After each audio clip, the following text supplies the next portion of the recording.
Ayo ikhwah, alhamdulillah kita bersyukur kepada Allah atas limpahan karunia dan nikmat yang Allah berikan kepada kita, terutama nikmat Islam dan nikmat iman. Dan alhamdulillah kita sekarang sudah tanggal 20 Ramadan ya. Kalau di Saudi tanggal 21 Ramadan. Berarti tersisa buat kita Masya Allah 10 hari lagi, Masya Allah. Dan ini Masya Allah ya akal Islam, 10 hari terakhir ini adalah merupakan hari-hari yang sangat berharga.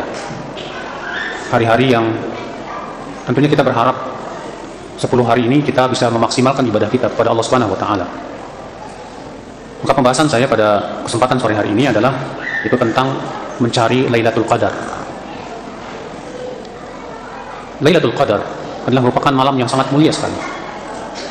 Apa itu Lailatul Qadar? Al-Qadar artinya takdir. Al-Qadar artinya apa? Takdir.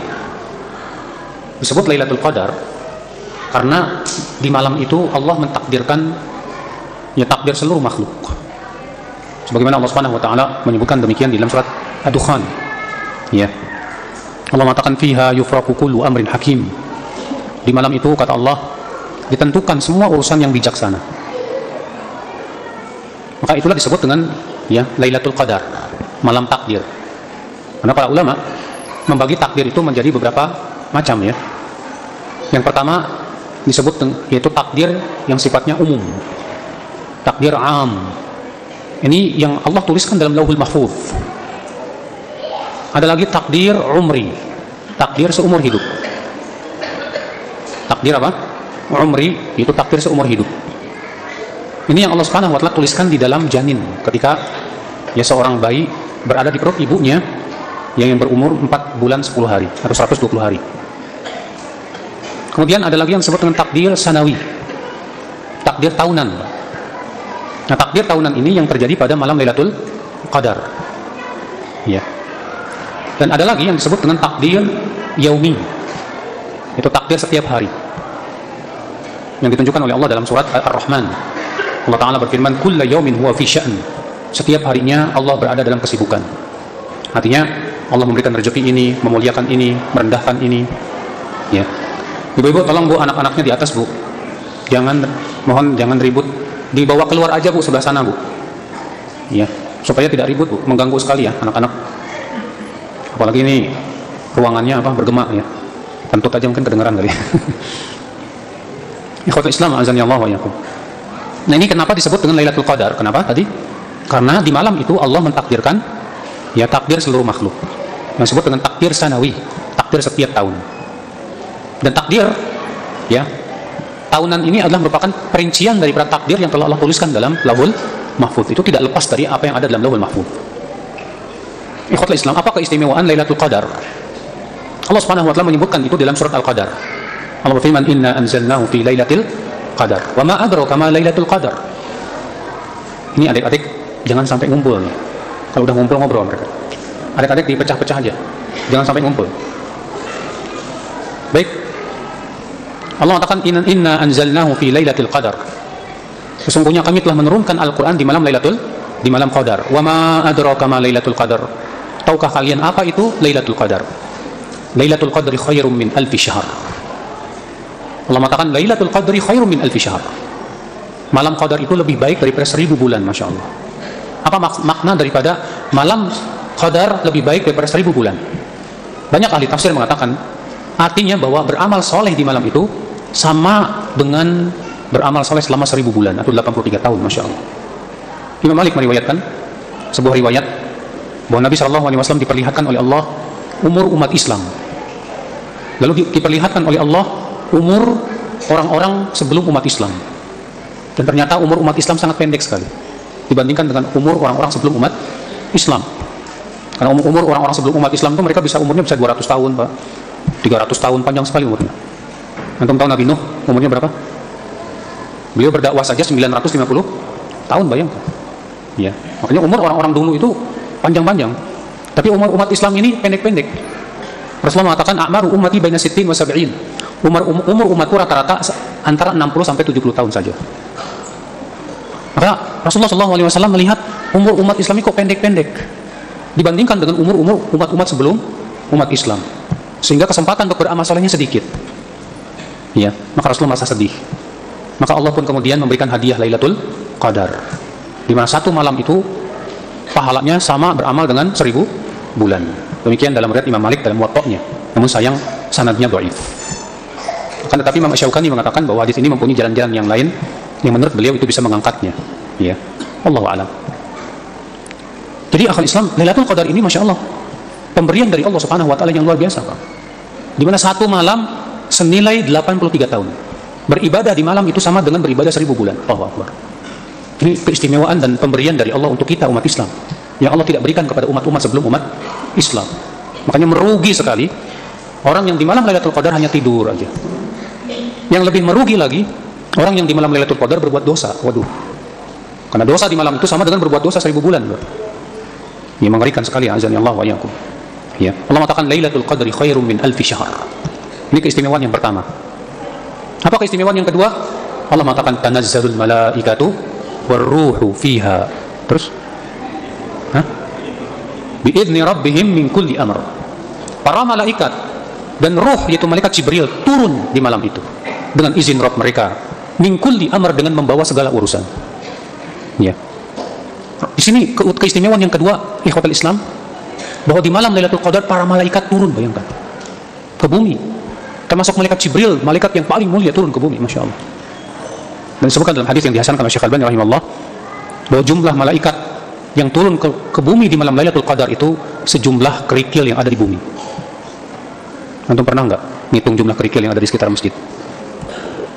Ya, kerikil yang ada di sekitar masjid aja nggak kehitung. Ini sejumlah kerikil yang ada di muka bumi, Masya Allah. Betapa banyaknya malaikat yang turun pada waktu itu. Ya, membawa apa?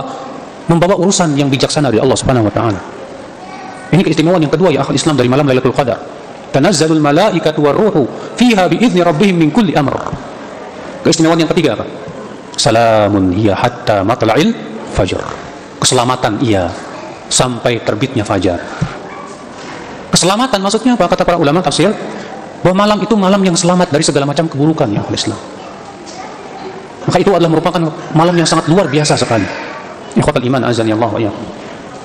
Di sini Allah mengatakan bahwa Lailatul Qadar itu berhenti sampai kapan? Sampai terbit fajar. Nah, sekarang pertanyaannya sama antum, Lailatul Qadar itu mulainya kapan? Hah? Pertengahan malam. Ahsan, Pak. Malam Lailatul Qadar itu dimulai dari terbenamnya matahari. Nah, sebagian kita kan punya asumsi, Pak, Lailatul Qadar itu katanya adanya kapan? Pertengahan malam. Sampai-sampai sebagai teman-teman itu kalau sudah 10 terakhir nggak mau terawihan di awal malam. Nanti aja saya terawihannya malam. Kenapa? Karena dia punya asumsi seakan-akan bahwa Lailatul Qadar itu turunnya kapan? Nanti, pertengahan malam. Ini asumsi yang salah ya akhul Islam. Nggak ada dalil yang mengatakan bahwa Lailatul Qadar itu turunnya dimulainya pertengahan malam. Mana dalilnya? Allah memutlakkan Lailatul Qadar, malam takdir. Sedangkan malam dalam Islam itu dimulai dari semenjak terbenamnya matahari. Ya, itu malam. Jadi kalau kita tarawihan di awal malam dapat nggak, Pak? Pasti dapat. Makanya dalam hadis Abu Dzar yang dikeluarkan Ibnu Khuzaimah dan yang lainnya, ketika Abu Dzar menyebutkan tentang salat tarawihnya Rasulullah SAW secara berjamaah, kata Abu Dzar, Rasulullah SAW melakukan salat tarawih itu di malam 23, dari awal malam sampai sepertiga malam pertama.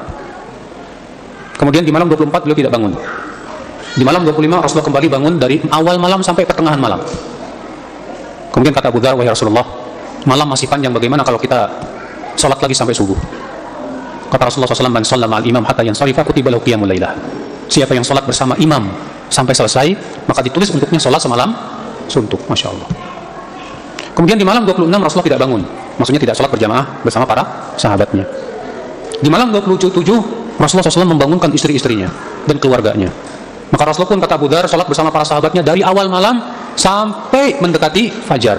Hatta khashinal falah. Sampai-sampai kata Abu Dzar, kami khawatir tidak dapat sahur. Jadi malam 27 itu Rasulullah SAW salatnya Pak dari awal malam sampai apa? Sampai akhir malam. Makanya ya, antum kalau di akhir malam yang lebih baik 10 malam terakhir ini yang lebih bagus apa? Antum salatnya di awal malam juga.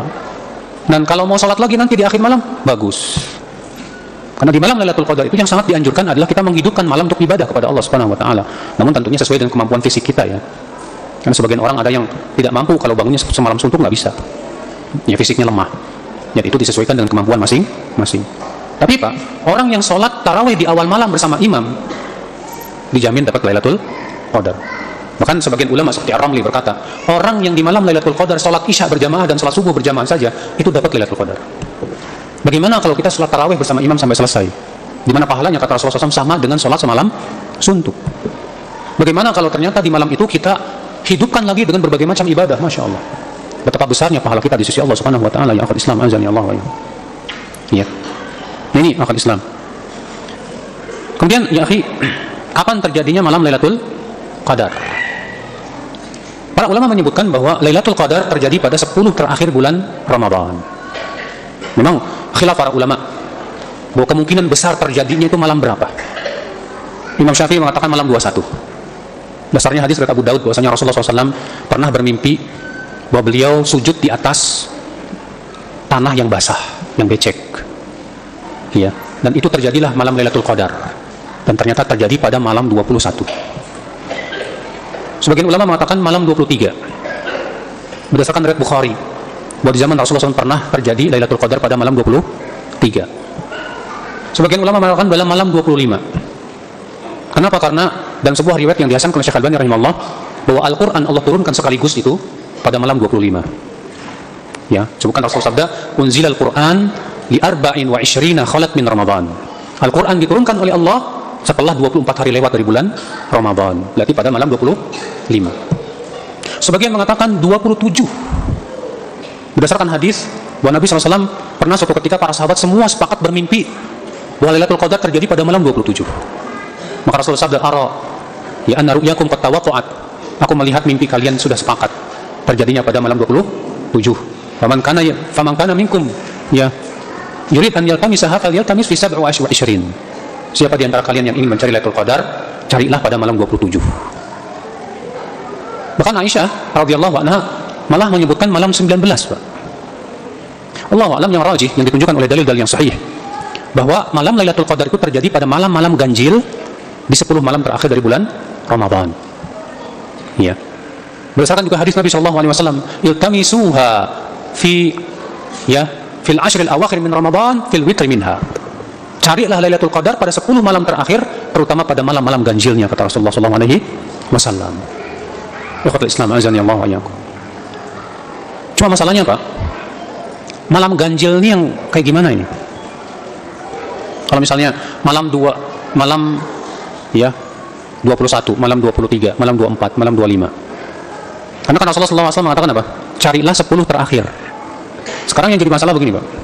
Dari mana kita tahu bahwa Ramadan kita ini akan 10 hari terakhir atau 9 hari? Artinya, dari mana kita tahu Ramadan kita ini akan 30 hari atau 29 hari? Karena kan masalahnya itu ditentukan dengan melihat apa? Hilal. Ya. Karena yang namanya bulan dalam Hijriyah, kalau nggak 29, maka berapa? 30. Ya. Oleh karena itu para ulama mengatakan begini, yang lebih baik kita hidupkan malam-malam 10 terakhir itu setiap malam. Kenapa? Karena kita tidak tahu apakah malam ganjil itu dilihat dari awalnya atau dilihat dari akhirnya. Kita tidak tahu.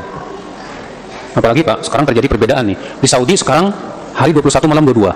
Sekarang Indonesia malam 20 malam 21. Nah, yang benar yang mana kita nggak tahu. Ya tidak. Maka kalau kita ngikutin misalnya penanggalan di Indonesia bahwa malam 21-nya yang Indonesia sekarang, lalu bagaimana dengan di Saudi? Makanya ya akal Islam ya, yang lebih baik setiap malam kita banyak ibadah kepada Allah Subhanahu wa taala selama 10 terakhir ini. Ikhwatul Islam, azani Allah wa iyyakum. Nah ini ya, terus apa amal yang bisa kita lakukan? Maaf sebelumnya, apa tandanya malam Lailatul Qadar itu, Pak? Tanda Lailatul Qadar akal Islam yang disebutkan dalam hadis yang sahih, di pagi harinya itu matahari terbitnya dalam keadaan apa? Hamra, kemerahan. Ya. Tapi apakah disyariatkan setiap pagi kita melihat matahari? Disyariatkan tidak? Kata para ulama, tidak disyariatkan. Bukan kebiasaan Rasulullah dan para sahabatnya nungguin matahari terbit nongol. Ya. Sebagian kita begitu, Pak. Kalau malam ganjil pas nongol dipoto, nanti dikumpulin nih. Malam 21 mataharinya kayak gini, malam 23 mataharinya kayak gini, 25 begini, 27 begini. Kita katakan ya ini nggak ada asarnya dari salafus saleh melakukan itu. Ya. Saya pernah melihat di luar bulan Ramadan, Pak, matahari nongolnya kemerahan, Pak. Makanya masalah nongol kemerahan atau tidak terkadang bisa jadi itu karena Lailatul Qadar atau bisa jadi terkadang karena cuaca. Kita tidak bisa menentukan ya akhwal Islam azan ya Allah wa iyyakum. Dan disebutkan dalam hadis bahwa Rasulullah SAW bermimpi Lailatul Qadar dan beliau di subuh harinya dalam mimpi itu sujud di atas air di atas tanah yang becek. Berarti Pak itu menunjukkan bahwa terjadi Lailatul Qadar hujan. Makanya demikian dalam riwayat Bukhari ya, terjadi Lailatul Qadar pada malam 23 di mana Rasulullah SAW bermimpi dalam mimpinya beliau sujud di atas tanah yang becek. Lalu kemudian kata sahabat yang meriwayatkan hadis itu, terjadilah hujan di malam itu. Ya. Maka bisa jadi Lailatul Qadar terjadi di antara tandanya yaitu hujan. Cuma masalahnya di Indonesia terkadang hujannya tiap malam gimana? Kita nggak bisa tentukan juga. Ya. Sebagian mengatakan katanya malam Lailatul Qadar itu malam yang bening, tidak panas, tidak dingin. Ya. Tapi ternyata dalam riwayat justru di zaman Rasulullah SAW terjadi hujan di malam Lailatul Qadar. Makanya ya dari itulah ya akhwal Islam azan ya Allah wa iyyakum. Ya. Kita sebetulnya tidak bisa merasakan Lailatul Qadar. Adapun pendapat sebagian ulama yang mengatakan bahwa orang yang mendapatkan Lailatul Qadar biasanya dia merasakan di malam itu. Kata Syekh Utsaimin apa? Hadza qaulun dha'ifun jiddan. Ini pendapat yang sangat lemah sekali. Yang tidak ada dasarnya sama sekali. Ya. Yang jelas ya akhwal Islam yang kita pikirkan adalah bagaimana setiap malam dari malam-malam terakhir bulan Ramadan kita banyak beribadah kepada Allah Subhanahu wa taala. Dengan cara apa? Ya, kalau kita mau ngikutin caranya para sahabat di zaman dahulu, Pak, mereka sholat semalam suntuk. Di zaman Umar bin Khattab ya, mereka seperti juga zaman Rasulullah, sholat dari awal malam sampai akhir malam. Sampai disebutkan bahwa mereka satu rakaatnya ratusan ayat. Masya Allah. Cuma masalahnya siapa yang kuat Pak di zaman sekarang? Ya, di zaman sekarang terkadang kita sholat tarawih 8 rakaat saja. Satu rakaat baca setengah lembar aja, Pak. Waduh, itu kayak lama banget. Dimana kalau misalnya satu rakaat ya, satu lembar, 8 rakaat, 11 rakaat satu juz, Masya Allah. Padahal sunnahnya, kata para ulama disunnahkan setiap malam itu sekali tarawih 1 juz. Itu merupakan sunnah yang sudah lama terjadi di zaman salafus saleh terdahulu. Makanya di Masjidil Haram ya, di Masjidil Haram, di Masjid Nabawi itu 23 rakaat 1 juz. Di Indonesia ini ada yang Masya Allah Pak, bahkan saya pernah melihat di YouTube itu di daerah Jawa Tengah sana itu satu malam 30 juz, sholat 8 jam Pak. Iya, bayangkan mereka sholat sampai setiap malam selama bulan Ramadan mereka sholat 30 juz Pak. Ada seperti itu Masya Allah ya, orang-orang yang kuat fisiknya untuk bisa melakukan seperti yang dilakukan oleh salafus saleh terdahulu. Iya, walaupun tentunya ya akhul Islam kita sesuai kemampuan kita, apa yang bisa kita mampu lakukanlah. Adapun kalau kita tidak mampu karena fisik lemah ataupun yang lainnya ya sudah sesuaikan dengan kemampuan saja. Kemudian pembahasan selanjutnya ya akhwal Islam azanillahu wa iyyakum, yaitu apa amal yang bisa kita lakukan pada malam Lailatul Qadar. Amal yang bisa kita lakukan pada malam Lailatul Qadar yang pertama yaitu salat malam. Yang pertama apa? Salat malam. Rasulullah SAW bersabda, "Man qama Lailatul Qadri imanan wa ihtisaban ghufira lahu ma taqaddama min dhanbi." Siapa yang qiyam, yang dimaksud dengan qiyam itu apa sih? Salat malam. Siapa yang qiyam di malam Lailatul Qadar karena iman dan berharap pahala, maka akan diampuni dosa-dosanya yang telah lalu. Subhanallah. Ya. Amalan yang kedua yang akhwal Islam yang bisa kita lakukan pada malam 10 terakhir ini yaitu banyak-banyak berdoa. Banyak-banyak apa? Berdoa. Aisyah radhiyallahu anha berkata, "Qultu ya Rasulullah, ara'aita in alimtu ayya lailatin Lailatul Qadar?" Wahai Rasulullah, bagaimana pendapatmu kalau aku tahu kapan terjadinya malam Lailatul Qadar? Apa yang harus aku baca ya Rasulullah di malam itu? Maka Rasulullah bersabda, ucapkan Allahumma innaka afuwun tuhibbul afwa fa'fu anni. Ya Allah, sesungguhnya Engkau Maha Pemaaf dan Engkau mencintai maaf, maka maafkan aku ya Allah. Ya. Masya Allah, di malam Lailatul Qadar Pak, kita disuruh untuk memperbanyak ucapan ini. Allahumma innaka afuwun tuhibbul afwa fa'fu anni. Ya Allah, sesungguhnya Engkau Maha Pemaaf dan Engkau mencintai maaf, maka maafkan aku. Masya Allah. Ya. Kemudian yang ketiga yang bisa kita lakukan yaitu banyak beramal saleh. Banyak apa? Beramal saleh. Kenapa? Karena sudah kita sebutkan tadi Pak, bahwa beramal saleh di malam Lailatul Qadar sama dengan beramal saleh 1000 bulan. Masya Allah. Berarti 1 kali tasbih di malam Lailatul Qadar sama dengan antum bertasbih 1000 kali, 1000 bulan. Ya, bayangkan 1 kali tasbih. Makanya Imam Az-Zuhri berkata apa? Tasbihah fi Ramadan khairun min alfi tasbihah fi ghairi Ramadan. 1 kali tasbih di bulan Ramadan itu lebih baik daripada 1000 kali tasbih di luar bulan Ramadan. Bagaimana kalau itu kita lakukan di malam Lailatul Qadar? Masya Allah, Islam azani Allah wa yakum. Maka amalan soleh di malam itu luar biasa. Dan amalan soleh banyak Pak. Ya, dengan bersedekah, baca Quran, berzikir, ya, dan yang lainnya. Akhul Islam azani Allah wa yakum. Kemudian ya akhul Islam, amalan selanjutnya yaitu iktikaf. Apa itu? Iktikaf. Dan iktikaf Pak, yang paling sedikit itu 1 malam.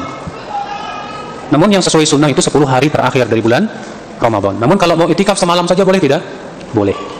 Dalilnya hadis yang dikeluarkan Imam Bukhari, Imam Muslim maaf ya, bahwa Umar bin Khattab bernadar mau iktikaf 1 malam di Masjidil Haram. Umar bin Khattab bernadar mau iktikaf 1 malam di Masjidil Haram. Maka Rasulullah SAW bersabda, "Aufi binadrik," laksanakan nadar. Dan sebuah hadis yang dihasankan oleh Syekh Al-Albani rahimahullah, ada seorang Arab Badui berkata kepada Rasulullah, "Ya Rasulullah, inni kuntu fil badiyah." Aku tinggal di pedesaan, hai Rasulullah. Tolonglah beritahu aku kapan aku bisa datang ke masjidmu untuk aku beribadah di malam itu. Maka Rasulullah bersabda, "Datanglah engkau pada malam 23." Lalu kemudian orang Arab Badui ini datanglah di waktu asar. Lalu kemudian ia itikaf di malam itu di Masjid Nabawi sampai subuh hari. Kemudian setelah selesai subuh ia pun pulang ke rumahnya. Ini menunjukkan Pak bahwa kalau kita mau itikaf cuma malam doang boleh tidak Pak? Boleh. Jadi antum niatkan ya pas masuk masjid pas maghrib, saya berniat mau itikaf sampai subuh. Boleh seperti itu? Boleh.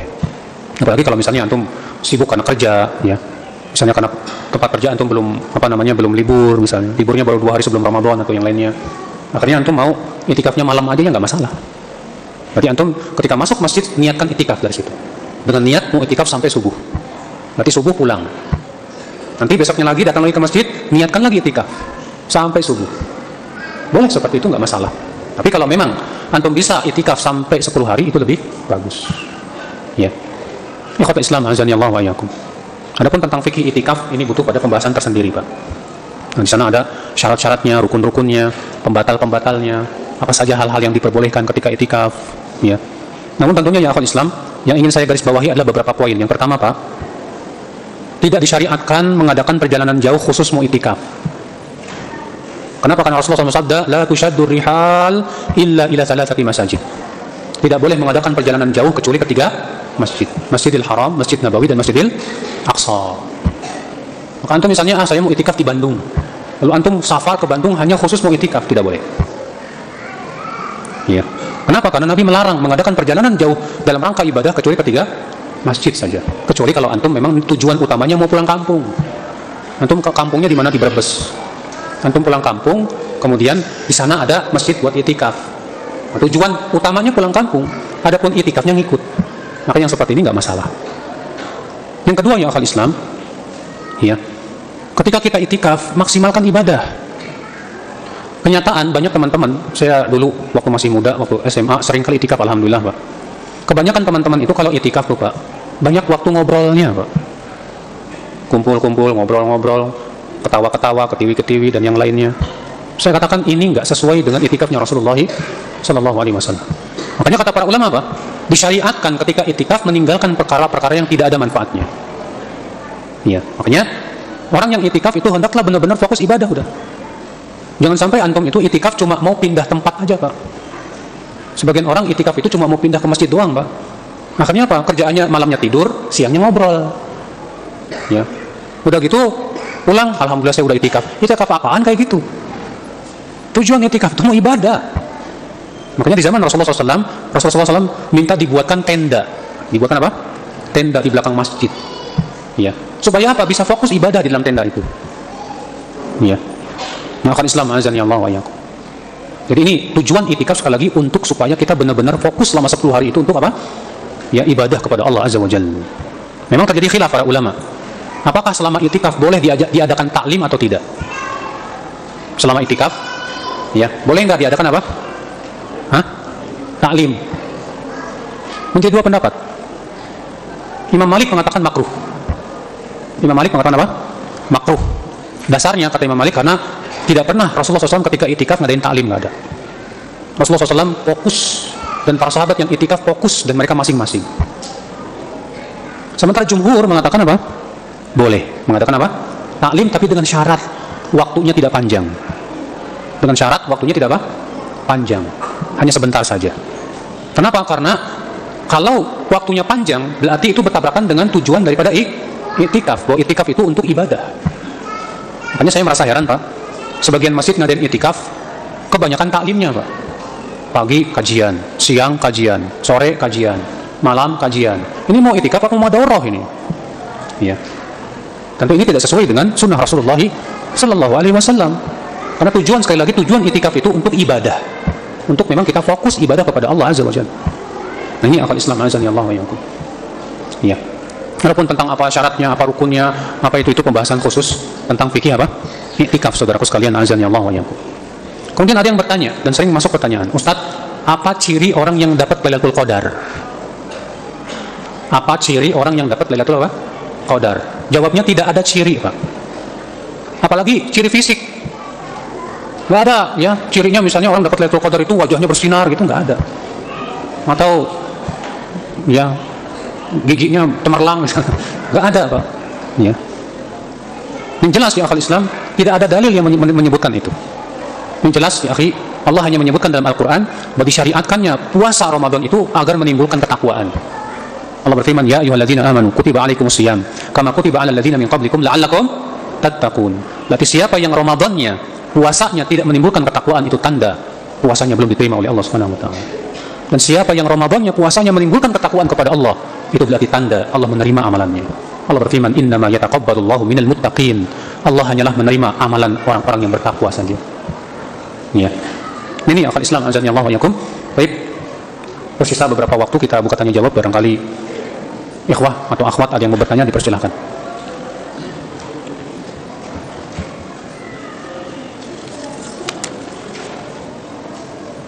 Bolehkah niat itikaf sampai subuh, tapi sehabis sholat tarawih nganter istri pulang dulu? Kalau antum khawatir, ya, dimana kalau istri antum pulang, antum mengkhawatirkan istri antum, kalau sendirian, maka boleh. Dalilnya hadis. Bahwasanya Rasulullah SAW pernah dijenguk ketika itikaf, dijenguk oleh Sofiyah. Oleh siapa? Sofiyah.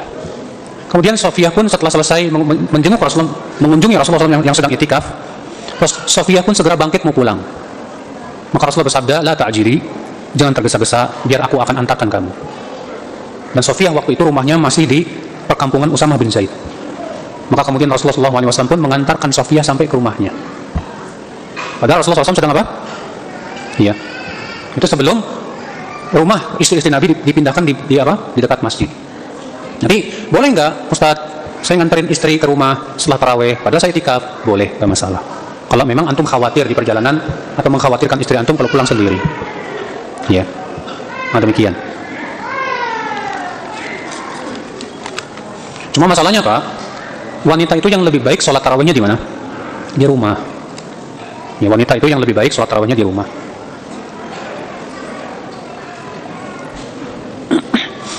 Disebutkan dalam hadis bahwa orang yang datang ke dukun itu sholatnya tidak diterima 40 malam. Bagaimana dengan orang yang setelah datang ke dukun, setelah itu dia menyesal dan taubat kepada Allah Subhanahu wa taala? Apakah sholatnya tetap tidak diterima selama 40 malam atau bagaimana ini? Allahu a'lam, Pak. Kalau dia bertaubat dengan taubat yang nasuh, maka insya Allah sholatnya diterima oleh Allah. Kenapa? Karena Rasulullah SAW mengatakan, dan para ulama mengatakan bahwa taubat itu menggugurkan dosa-dosa sebelumnya. Kalau memang dia taubatnya dengan taubat yang nasuh. Ya. Bagaimana cara bertaubat dari melakukan dosa syirik besar, yaitu dengan syahadat lagi, dengan mengucapkan apa? Syahadat. Ya. Sebutkan dalam hadis, siapa yang bersumpah dengan nama selain Allah, maka hendaklah ia mengucapkan la ilaha illallah. Ya, orang yang bersumpah dengan nama selain Allah seperti demi Lata, demi Uzza, maka kata Rasulullah, hendaklah dia mengucapkan la ilaha illallah, itu sebagai taubatnya dia. Ya, Allahu a'lam.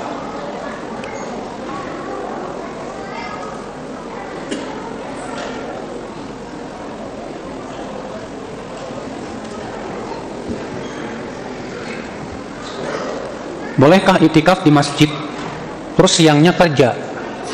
Oh, siangnya sambil kerja online, Ustaz. Ya. Jadi siangnya sambil di masjid sambil kerja gitu ya. Buat siapa ini? Sambil kerja online buat penawaran, apa sih ini? Penawaran bukan? Penawaran bisnis dong. Kalau begini mah nggak boleh tuh di masjid. Yang sifatnya bisnis, niaga dan yang lainnya tidak boleh dilakukan di mana? Di masjid nggak boleh. Iya. Jadi gimana dong? Ya udah tadi kalau antum memang seperti itu ada kerjanya, antum itikafnya malam aja. Siang antum pulang ke rumah. Karena tidak boleh ada bisnis di dalam apa? Masjid nggak boleh, Pak. Bahkan Rasulullah SAW mendoakan orang yang berbisnis dalam masjid itu agar apa? Agar nggak laku bisnisnya. Ya, jangan. Demikian. Masih ada yang bertanya?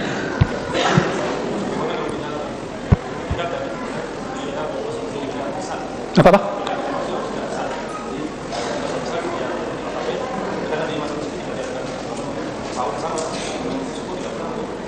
Ya, gimana kalau kita itikaf di masjid, tapi karena di masjid tidak ada yang menyediakan makanan, maka kita keluar buat sahur dulu, boleh, nggak masalah.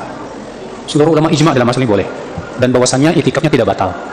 Kenapa? Karena ini untuk kebutuhan yang sifatnya sangat, ya, untuk makan, untuk minum. Kalau memang di masjid tidak ada disediakan makan dan minum, demikian. Baik, saya kira cukup. Wabillahi taufik.